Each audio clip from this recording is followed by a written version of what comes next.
ಹ್ಮ್ ಏನು ಪ್ರಕೃತಿ ನಿಯಮ ಅಂದ್ರೆ ಈಗ ನೀರು ನಮ್ಮ ದೇಹದಲ್ಲಿ 75 ಭಾಗ ನೀರೈತೆ. ಹಾ ಕರೆಕ್ಟ್ ತಾನೆ? ಹ್ಮ್ ಅಂದ್ರೆ ಈಗ ನಿನ್ ದೇಹದಲ್ಲಿ 75 ಭಾಗ ನೀರೈತೆ, ಭೂಮಿ ಮೇಲೆ 75 ಭಾಗ ನೀರೈತೆ ಅಂತ ಇಟ್ಕೋ. ಹ್ಮ್ 25 ಮಾತ್ರ ಚಿಕ್ಕಬಳ್ಳಾಪುರದಲ್ಲಿ ಲ್ಯಾಂಡ್ 70 ಮಾಸ್ ಭಾಗ ಇರೋದು. ನೀರ್ ಐತಲ್ಲ. ಅದೇ ಹೇಳ್ತಾ ಇರೋದು. ಹ್ಮ್ ಈಗ ನಿಮ್ ಮನೆಗೆ 1 ಲೋಟ ನೀರ್ ಇರುತ್ತೆ ಅಂತ ಇಟ್ಕೋ.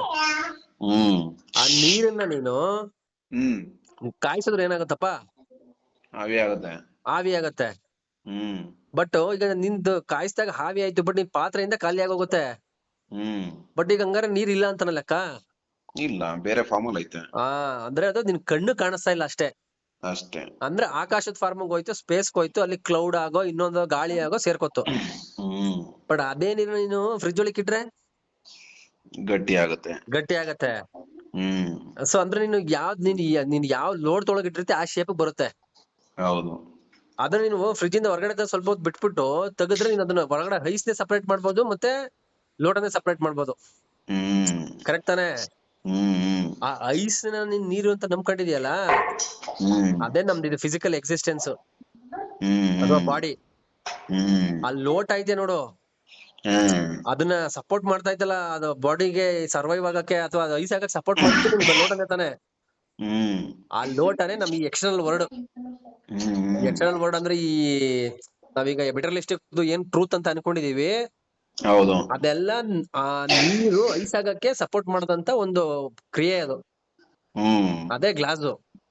ಹ್ಮ್ ಅದ್ ನೋಡು, ನೀನ್ ಆ ಐಸ್ ನ ನೀನ್ ಸ್ವಲ್ಪ ಹೊತ್ತು ಹಂಗೆ ಬಿಟ್ಬಿಟ್ರೆ ಹಾ ಅದೇ ಕರ್ಗೋಗ್ ಮತ್ ನೀರಾಗೋಯ್ತದೆ. ಹ್ಮ್ ಕರೆಕ್ಟ್ ತಾನೆ? ಹೌದು. ಆ ನೀರನ್ನ ನೀನು ಹಂಗೆ ಸುಮ್ನೆ ಬಿಟ್ಬಿಟ್ಟು ಬಿಸ್ಲಿಗೆ ಬಿಟ್ಬಿಟ್ಟು ಒಂದು ವಾರಗಟ್ಲೆ ನೀನ್ ಹಂಗೆ ಯಾವ್ದೊಂದು ಪಾತ್ರೆ ಇಟ್ರೆ ಅದೇ ಲೈಟ್ ಆಗಿ ಸ್ವಲ್ಪ ವಾತಾವರಣದ ಬಿಸಿಗೆನೆ ಆವಿಯಾಗಿ ಹೊಟ್ಟೋಗುತ್ತೆ. ಹೌದು. ಬಟ್ ಅದು ತುಂಬಾ ಲಾಂಗ್ ಪ್ರೊಸೆಸ್ ತಗೊಳುತ್ತೆ. ಹೌದು. ಬಟ್ ನೀನ್ ಅದೇ ನೀರನ್ನ ಹ್ಮ್ ಐಸ್ ಆದ್ಮೇಲೆ ಹ್ಮ್ ನೀನು ಗ್ಯಾಸ್ ಇಟ್ಬಿಟ್ಟು ಕಾಯಿಸಿದ್ರೆ ಬೇಗ ಆವಿಯಾಗಿ ಹೋಗುತ್ತೆ. ಹೌದು. ಕರೆಕ್ಟ್ ತಾನೆ? ಹೌದು. ಅದೇ ರೀತಿ ಮನುಷ್ಯಂದು ಅಷ್ಟೇ. ಹ್ಮ್ ಐಸೇ ನಿನ್ ದೇಹ. ಹ್ಮ್ ಆ ಗಾಡಿ ಐಸ್ ಹಾಕಕ್ಕೆ ನಿನ್ಗೆ ಬೌಲ್ ಕೊಡ್ತಲ್ಲ, ಅದು ಗ್ಲಾಸ್ ಬಾಟ್ಲು ಅಥವಾ ಯಾವ್ದೋ ಒಂದು ನೀನ್ ಐಸಲ್ಲಿ ಫ್ರಿಜ್ ಅಲ್ಲಿ ಇಡಕ್ಕೆ, ಹ್ಮ್ ಅದೇ ಈ ಭೂಮಿ ಅಥವಾ ಈ ಮೆಟೀರಿಯಲಿಸ್ಟಿಕ್ ವರ್ಡ್. ಹ್ಮ್ ಆ ಹಾವಿ ಆಗಿದ್ದೆ ನಿನ್ನ ಕಾನ್ಶಿಯಸ್ನೆಸ್ ಅಥವಾ ನೀನ್ ಏನ್ ಸೋಲ್ ಅಂತ ಕರಿತಿಯಲ್ಲ ಅದು. ಹ್ಮ್ ಅದ್ರ ಜೊತೆಗೆ ಹ್ಮ್ ನೀನು ಈಗ ನೀನು ಹಾವಿ ಆಗ್ಬೇಕಾದ್ರೆ ಒಂದು ಪ್ರೊಸೆಸ್ ಹೀಟ್ ಆಗತ್ತಲ್ಲ, ಹೌದು. ಅಥವಾ ನೀನ್ ಸುಮ್ನೆ ಬಿಟ್ರೆ ಈಗ ಐಸ್ ಇರೋದು ಅದಾಗದೆ ಕೂಲ್ ಆಗುತ್ತಲ್ಲ ಟೆಂಪರೇಚರ್ಗೆ, ಹ್ಮ್ ಎನ್ವಿರಾನ್ಮೆಂಟಲ್ ಟೆಂಪರೇಚರ್ಗೆ. ಹ್ಮ್ ಅದೇ ಮೆಡಿಟೇಷನ್. ಅದ್ರಲ್ಲಿ ಹ್ಮ್ ನೀನ್ ಏನೋ ಮಾಡಿದ್ರೆ ಸುಮ್ನೆ ಒಂದ್ ಜಾಗದಲ್ಲಿ ಸುಮ್ನೆ ಕೂತ್ಕೊಂಡ್ರುವೆ ಹ್ಮ್ ಐಸು ಅದಾಗ ಹೆಂಗ್ ಕರಗಿ ಅದು ನೀರಾಗುತ್ತೋ ಹಂಗೆ ನೀನು ನಿನ್ ದೇಹದ ಫಾರ್ಮ್ ಇಂದ ಕರಗಿ ಕರ್ಮಗಳೆಲ್ಲ ಹೋಗಿ ಹ್ಮ್ ನಿನ್ನ ಆತ್ಮ ಸ್ವರೂಪ ಅಥವಾ ನಿಂದು ಲೈಟ್ ಬಾಡಿ ಅಥವಾ ನಿಂದು ಕಣ್ಣಿಗೆ ಕಾಣಿಸ್ತಾ ಇರೋ ಒಂದು ಸ್ಥಿತಿನ ನೀನು ತಲುಪಬಹುದು. ಹೌದು. ಸೊ ಇದು ಲಾ ಆಫ್ ಫಿಸಿಕ್ಸ್. ಹ್ಮ್ ಈ ವಾಟರ್ ನ ಈ ತರ ನೀರಾಗಿ ಇದಾಗಿ ಯಾವೊಂದು ಲಾ ವರ್ಕ್ ಮಾಡ್ತಾ ಐತೆ, ಹ್ಮ್ ಅದೇ ಲಾ ಮನುಷ್ಯಂಗೂ ವರ್ಕ್ ಆಯ್ತೈತೆ. ಹ್ಮ್ ಅದನ್ನೇನೆ ಬುದ್ಧ ಹೇಳಿದ್ದು.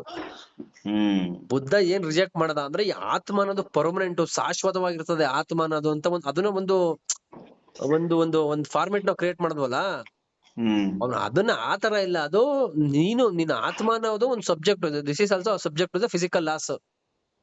ನಿನ್ನ ಆತ್ಮ ಅನ್ನೋದು ಕಂಪ್ಲೀಟ್ ಆಗಿ ಡೈಲ್ಯೂಟ್ ಆಗಿ ಇಟ್ ಬಿಕಮ್ ಎ ಯೂನಿವರ್ಸ್ ಆಗುತ್ತೆ. ನೀನ್ ಸಪರೇಟ್ ಆಗಿ ನಿನ್ನ ಆತ್ಮನ ಎಂಟಿಟಿ ಏನಿಲ್ಲ ಇಲ್ಲಿ. You are also part of this universal flow ಅಷ್ಟೇ, ಜಸ್ಟ್ ಲೈಕ್ ಎ ವಾಟರ್. ಅದನ್ನೇ ಅವನು ಅನತ್ತ ಆಮೇಲೆ ನಿರ್ವಾಣ ಅಂತೆಲ್ಲ ಹೇಳ್ದ. ಅದನ್ನ ನೀನು ನಮ್ಮ ಫಿಸಿಕಲ್ ಲೆವೆಲ್ ಅಲ್ಲಿ ನಮ್ಮ ಮನುಷ್ಯನ ಲೆವೆಲ್ ಅಲ್ಲಿ ತಗೊಂಡ್ರೆ, ಈಗ ನೋಡಪ್ಪ, ನೀನು ಲೋಡ್ ತೊಳಿಕೋರೆ ಲೋಟದ ಫಾರ್ಮ್ ಆಗುತ್ತೆ, ಹೌದು.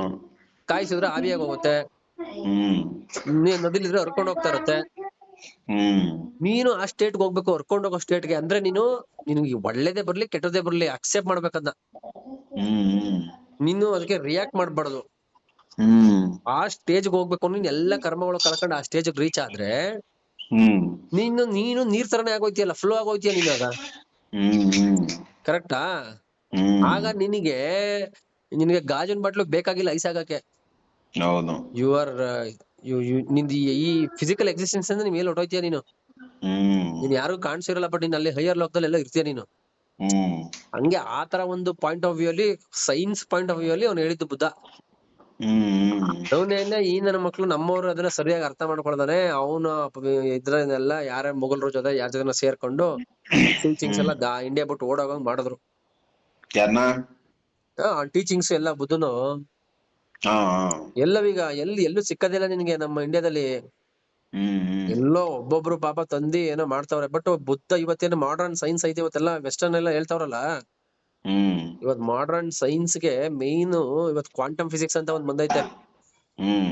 ಕ್ವಾಂಟಮ್ ಫಿಸಿಕ್ಸ್ ಮತ್ತೆ quantum science completely is agreeing with Buddha's teachings.